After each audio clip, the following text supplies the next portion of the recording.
Меньше месяца остается до приезда в Казань сэра Элтона Джона. Сегодня на пресс-конференции организаторы концерта рассказали о боевой готовности к этому масштабному мероприятию и о предпочтениях артиста. Кстати, король британской поп-сцены обойдется организаторам в сумму более $1 миллион. Причем основная часть – это гонорар исполнителям. Хотя журналистов сегодня интересовал не только гонорар музыканта, но и инцидент с выручкой от продажи билетов на концерт. Организатор концерта Денис Валеев разместил в своем твиттере информацию о краже дневной кассы в его фирме человеком по имени Сергей Сыров. Он прошел 2-недельную стажировку и отработал только 2 смены. В конце 2-го рабочего дня похитил крупную сумму денег – 138 тысяч рублей и скрылся. Организаторы концерта написали заявление в полицию с просьбой возбудить уголовное дело.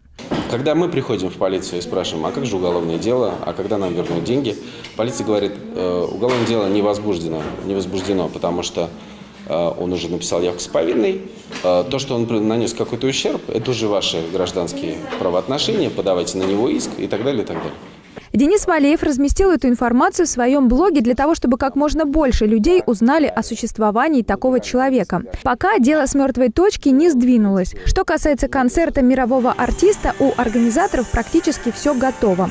Элтон Джон любит вкусно поесть, поэтому в его гостиной появится фуршетная зона с традиционными британскими блюдами. Это не значит, что он все это ест. Это просто там находится, если кто-то к нему пришел, люди могут угощаться. Одна миска салата с тунцом, одна миска яичного салата. То есть tuna salad, egg salad – это классические американско-британские салаты, которые у нас, в принципе, даже в Казани уже делают.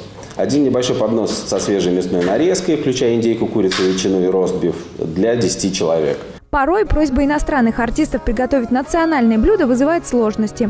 Но Элтон Джон предоставил полный список продуктов, и организаторы надеются, что все обойдется без сюрпризов. Переговоры с легендарным певцом начались еще весной 2012 года. Сейчас продажа билетов идет полным ходом. Стоят они от 2 до 50 тысяч рублей. Напомним, концерт Элтона Джона состоится в Казани 7 декабря.